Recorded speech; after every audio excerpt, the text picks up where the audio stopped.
kugubwa neza aho muri hose mukurikiye ibiganiro n'amakuru cyane tubagezaho gatanu kuri gatanu. Nta kindi tubazaniye ni kuri za nkuru zishamikiye ku gitero cyagabwe mu gihugu cy'u Burundi. Ni igitero cya grenade kivuga ko cyakomerekeyemo abantu bagera kuri 38, batanu muri bo bakaba barakomeretse bikabije.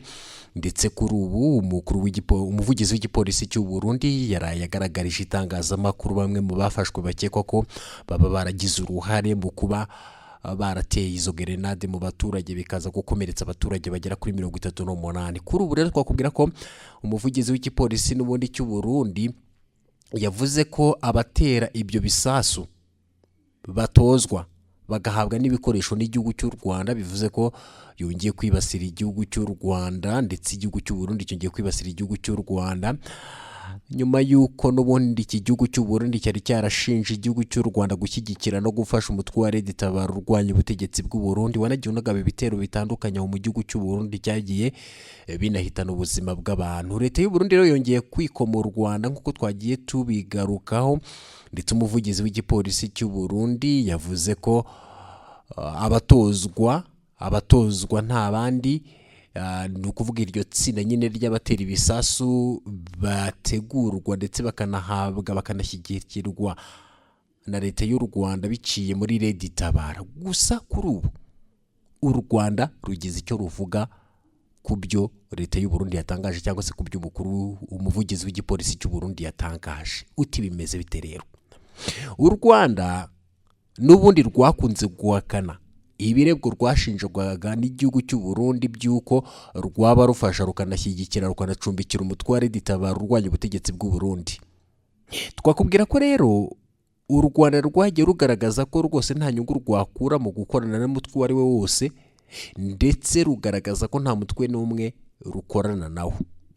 Ibi rero byabaye nyuma y'uko n'ubundi igihugu cy'u Burundi cyashinje igihugu cy'u Rwanda gushyigikira no gufasha umutwe wa Red Tabara urwanya ubutegetsi bw'u Burundi wanakoze ibitero bitandukanye mu bihe bitandukanye mu gihugu cy'u Burundi bigahitana n'abantu. Nyuma y'uko n'igihugu cy'u Burundi gifashe umwanzuro wo gufunga imipaka yacyo yose igihuza n'igihugu cy'u Rwanda, ndetse u Rwanda rwo rwagiye rugaragaza ko rwose rutazafunga imipaka, ndetse ko abaturage b'u Burundi bari mu gihugu cy'u Rwanda bakwiye gutekana bagakomeza imirimo yabo nk'ibisanzwe. Kuri ubu rero ibyo umuvugizi w'igipolisi cy'u Burundi yavuze ko abari mu itsinda ry'abatera ibisasu n'iry'abatera za grenade batozwa kandi bagahabwa ibyo bikoresho n'igihugu cy'u Rwanda.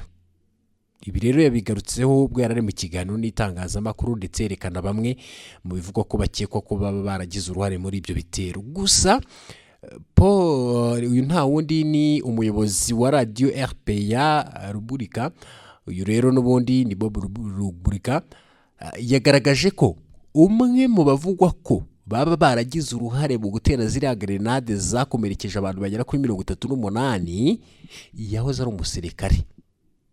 Ati yahoze ari umusirikare ku buryo mu minsi yashize yafashwe n'urwego rushinzwe ubutasi aho mu gihugu cy'u Burundi, ku buryo rwari rwaramufunze. Nyuma rero dore ibyo bamugeretseho cyangwa se ibyo bavuga ko yakoze. Ibyo byose nibigenda bigarukaho. Kuri ubu rero igihugu cy'u Rwanda tayari nacyo kigize icyo kivuga. Guverinoma y'u Rwanda yamaganye iby'u Burundi buyishinja.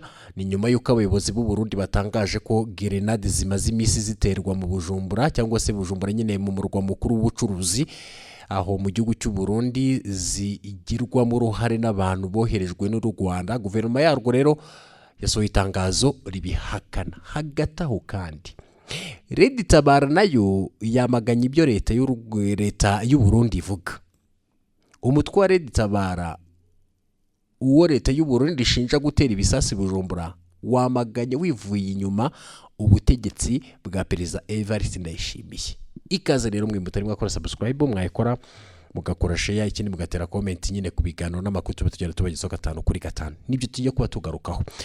Reka duhere kuri inkuru ivuga ko u Rwanda rwamaganye ibyo leta y'u Burundi irushinja. Guverinoma y'u Rwanda tayari yamaze kwamagana ibyo Burundi buyishinja.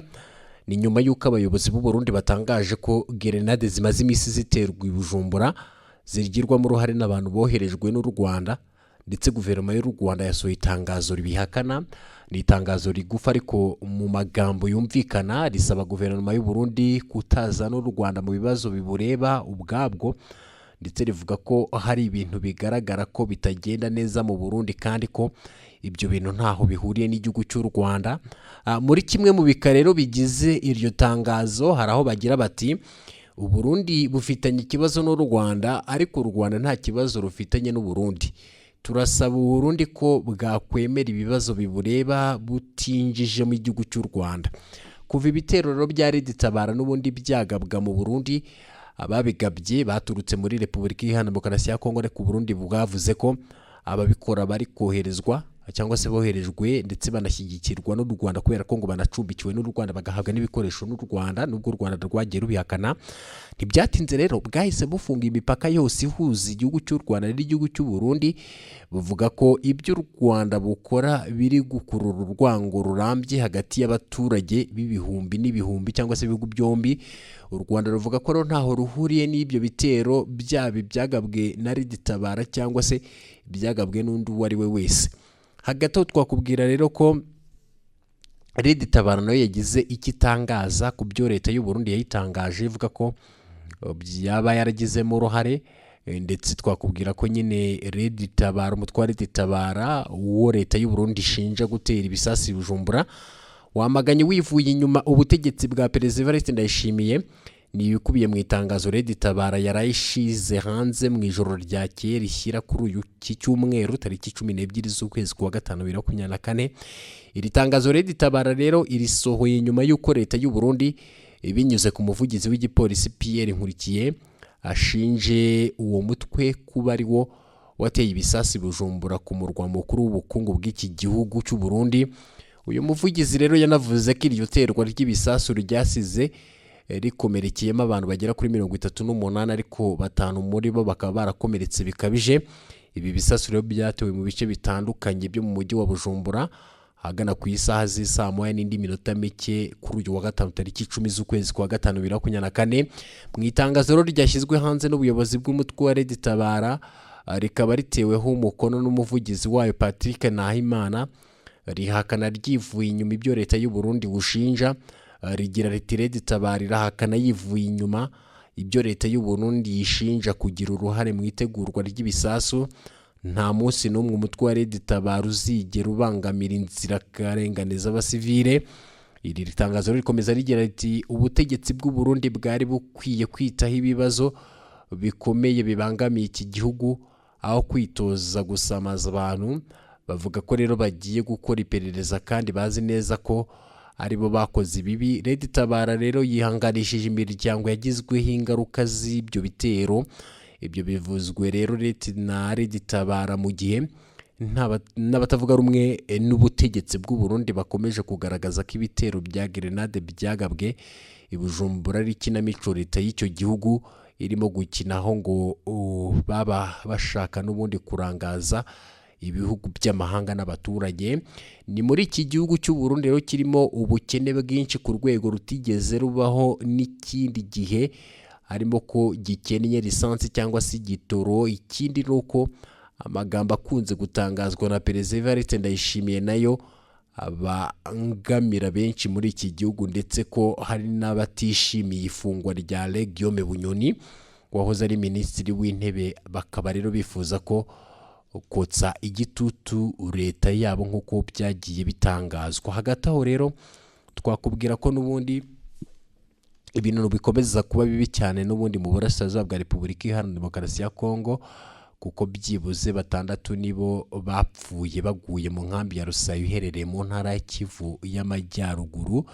Twanakubwira ko rero intambara yongeye kubura kuri iki cyumweru, no kuvuga tariki 12 z'ukwezi kwa gatanu 2024, ni hagati ya M23 n'ingabo za Repubulika Iharanira Demokarasi ya Kongo. N'imirwano yandizindutse ibera mu duce turi muri teritwari ya Masisi mu ntara ya Kivu y'Amajyaruguru nk'uko aya makuru yakomeje abitangaza.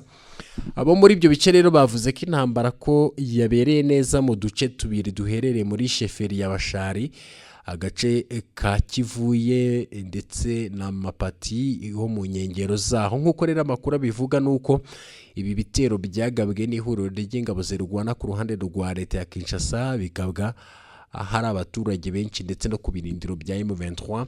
Nta M23 iravuga kuri ibi bitero, ariko amakuru Minem Capital News kwa ikesha abaturage baturiye ibyo bice bavuga ko n'ubundi M23 yirwanyeho ndetse isubiza ibi bitero inyuma. Kugeza ubu M23 rero cyagenzura utwo duce no mu nkengero zaho.